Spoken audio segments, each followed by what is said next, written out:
All right, today we are diving into what a lot of people are calling the next great revolution in medicine, generative AI. We're going to be drawing from a landmark analysis in Nature Medicine to really break down its incredible impact on the life sciences. And look, this isn't just another tech update. This is a briefing on a fundamental shift that is already reshaping drug discovery, clinical care, and the entire future of the industry. So let's get right into it. So here's how we're going to break it down. First, we'll cover the core technology itself. What makes this new AI frontier so different? Then we'll see how it's completely revolutionizing R&D and clinical work. From there, we're going to pivot to strategy, laying out some actionable recommendations for leaders. And finally, we'll take a look at the challenges and, of course, the massive opportunities on the path forward. Okay, let's start at the beginning. To really get a handle on the scale of this revolution, we first have to understand why this new wave of AI is so fundamentally different from everything that came before it. You know, for years, AI in medicine was powerful, but it was also incredibly narrow. It needed mountains of perfectly labeled data just to do one specific thing, like identify a single type of cell in an image. But now, we've taken a huge leap forward. Generative AI models are generalists. They can work with much smaller, more specialized data sets and can handle all sorts of data at once. We're talking text, images, genetic code, you name it. This adaptability, that's the real game changer here. So here is the crucial point. Unlike older AI that could only analyze or classify data, generative AI creates. It generates completely new, totally useful content. Think about it. It can write a clinical summary, it can design a brand new protein structure, or it can create a synthetic medical image from scratch. This jump from just analyzing to actually creating is what unlocks a universe of new possibilities in the life sciences. So, let's take this into the lab. Let's see how this incredible technology is radically speeding up the very core of biopharma research and development. This is really where the theory meets some tangible, truly groundbreaking applications. The impact here is just staggering. Seriously. We are talking about shrinking processes that historically took years and years of painstaking lab work into a matter of weeks, sometimes even days.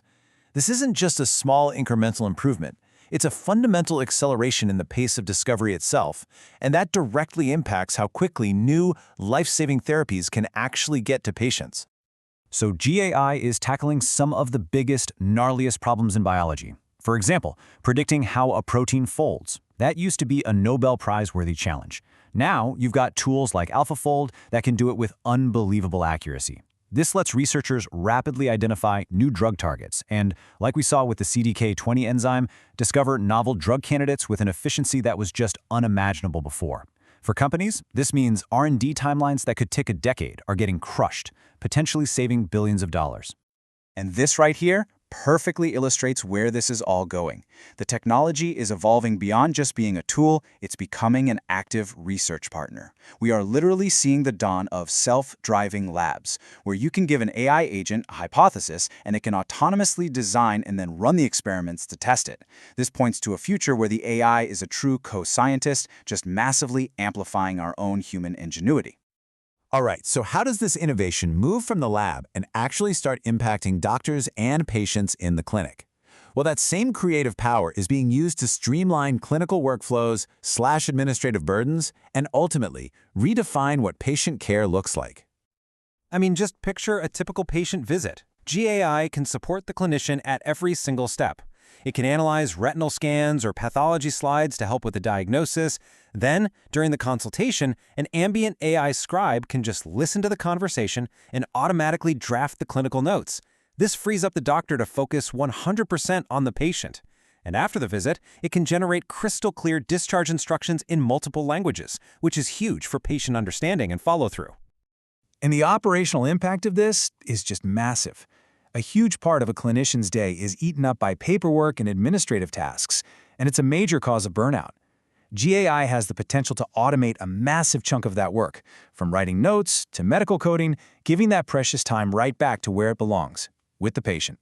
So with all of this incredible potential in both R&D and in the clinic, the question for every single leader in the life sciences becomes, okay, what do we do right now? What are the immediate, must-do strategic moves? And let's be clear, these are not just suggestions. These are necessary actions for survival and for growth in this new era. Leaders have to start allocating resources to either build or adapt these models.